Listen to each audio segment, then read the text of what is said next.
अस्सलाम वालेकुम प्यारे दोस्तों, आज हम आपको एक ऐसी अद्भुत कहानी सुनाने जा रहे हैं जो साबित करती है कि ख्वाजा मोइनुद्दीन चिश्ती रहमतुल्लाहि ताला अलैहि की दरगाह पर आने वाले हर श्रद्धालु की मुराद पूरी होती है, चाहे वो मुस्लिम हो या फिर चाहे वो हिंदू हो या फिर एक किन्नर। जी हाँ, आपने सही सुना, किन्नर। आज हम बात करेंगे एक ऐसे किन्नर श्रद्धालु की जिसकी ज़िंदगी ख्वाजा साहब के एक इशारे से पूरी तरह बदल गई। इसीलिए मेरे प्यारे दोस्तों, आज का ये वीडियो आप सभी के लिए बहुत ही ज़्यादा खास है। आप इसको आखिर तक ज़रूर देखें। अगर आपको हज़रत ख्वाजा मोइनुद्दीन चिश्ती रहमतुल्लाहि ताला अलैहि से सच्ची मोहब्बत है तो इस वीडियो को एक लाइक करके इसे अपने दोस्तों में ज़रूर शेयर करें। और आप हमारे चैनल पर नए आए हैं तो हमारे इस चैनल को सब्सक्राइब करके साथ में लगे बेल आइकन को ज़रूर दबा दें। प्यारे दोस्तों, अभी कुछ दिनों पहले ही एक इंसान ने ख्वाजा गरीब नवाज रहमतुल्लाहि ताला अलैहि की दरगाह को मंदिर होने का दावा किया था। तो उस जाहिल इंसान को मैं ये बताना चाहता हूँ कि ख्वाजा गरीब नवाज ने हिंदुस्तान पर अपना पहला कदम कब रखा था। तो इसीलिए मेरे प्यारे दोस्तों, पहले उनके हिस्ट्री पर एक नज़र डालते हैं कि आखिर ख्वाजा गरीब नवाज हिंदुस्तान में कब आए थे। उसके बाद आपको बताते हैं कि ख्वाजा गरीब नवाज रहमतुल्लाहि ताला अलैहि की दुआ से एक किन्नर को बच्चा कैसे पैदा हुआ। तो वीडियो में आखिर तक बने रहिएगा। प्यारे दोस्तों, किताबों से पता चलता है कि ख्वाजा मोइनुद्दीन चिश्ती अजमेरी, इनकी पैदाइश 1141 ईस्वी के आसपास में ईरान के शहर सिस्तन में हुई थी। बहुत कम उम्र में ही माँ बाप के चले जाने के बाद ये सूफी इज़म से इंस्पायर हो चुके थे और बाद में इन्होंने उस बुखारा शहर का सफ़र किया कि जिसको उस दौर में दुनिया का एक ट्रेंड सेंटर माना जाता था।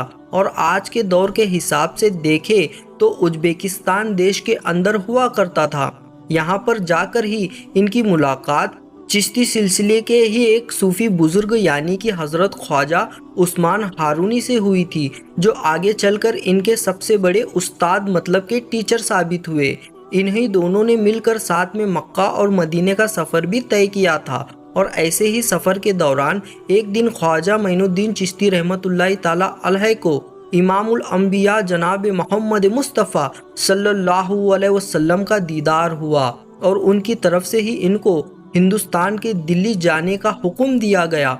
और यहाँ से ही फिर ख्वाजा मोइनुद्दीन चिश्ती का हिंदुस्तान का सफ़र शुरू हुआ। माना जाता है कि 12वीं सदी के आखिर में ये दिल्ली आ चुके थे और उसके बाद अजमेर पहुँचे। और अजमेर में जाकर ही इनको वहाँ नाम मिला कि जो आज तक सबसे ज़्यादा मशहूर है, मतलब कि ख्वाजा गरीब नवाज, जिसका मतलब होता है गरीबों को नवाजने वाला।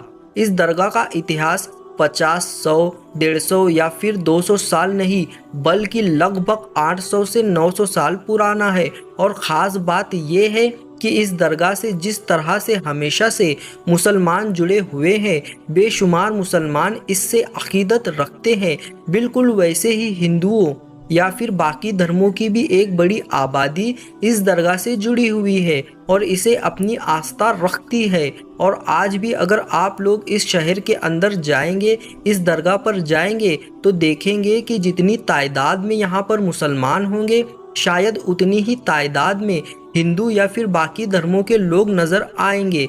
अजमेर में मौजूद इस दरगाह की अहमियत कितनी है, इस चीज़ का अंदाज़ा बस इसी बात से लगाया जा सकता है कि इतिहास में पाए जाने वाले बड़े बड़े राजा, महाराजाओं, बादशाहों और सुल्तानों को तो छोड़ ही दीजिए, आज के दौर में भी भारत के अंदर सरकार चाहे कांग्रेस की हो या फिर बीजेपी की हो, देश के बड़े बड़े मिनिस्टर्स यहाँ पर अपनी चादर वगैरह ज़रूर भेजते हैं। इसी साल ही मतलब 2025 के जनवरी के महीने में मौजूदा प्रधानमंत्री नरेंद्र मोदी ने भी यहाँ पर चढ़ाने के लिए एक चादर पेश की थी। प्यारे दोस्तों, किन्नर समाज के लोग भी यहाँ बड़ी श्रद्धा से आते हैं, मन्नतें मांगते हैं और चादर चढ़ाते हैं। लेकिन आज हम जिस कहानी को सुनाने जा रहे हैं वो सुनकर आप हैरान रह जाओगे। कुछ साल पहले की बात है, एक किन्नर महिला जिसका नाम था पूजा, वो बहुत दुखी थी। उसका एक ही सपना था कि वो माँ बनना चाहती थी, लेकिन जन्म से किन्नर होने के कारण डॉक्टर्स ने मना कर दिया था।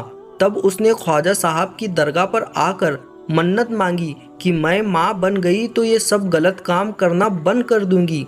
कहते हैं उस रात उसे अपने सपने में ख्वाजा साहब नजर आए और उन्होंने कहा कि तू परेशान ना हो, तेरी मुराद पूरी होगी। कुछ ही महीनों बाद पूजा को पता चला कि वो प्रेग्नेंट है। ये चमत्कार से कम नहीं था, क्योंकि मेडिकल साइंस के हिसाब से ये नामुमकिन था और डॉक्टर्स भी हैरान रह गए। जब पूजा ने डॉक्टर्स को बताया तो शुरू में तो किसी ने यकीन नहीं किया, लेकिन जब टेस्ट हुआ तो सच सामने आया। पूजा वाकई माँ बनने वाली थी। डॉक्टर्स के लिए ये एक मेडिकल मिरेकल था, लेकिन पूजा और उसके परिवार के लिए ये ख्वाजा गरीब नवाज रहमतुल्लाहि ताला अलैह की तरफ से एक करिश्मा था।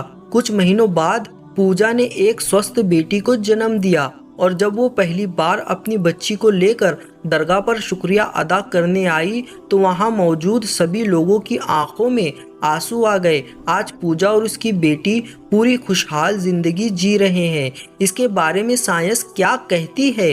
साइंस के मुताबिक किन्नर जन्म से पुरुष का प्रेग्नेंट होना लगभग नामुमकिन है, लेकिन कुछ केसेस में हार्मोनल चेंजेस या मेडिकल एडवांस टेक्नोलॉजी की वजह से हो सकता है।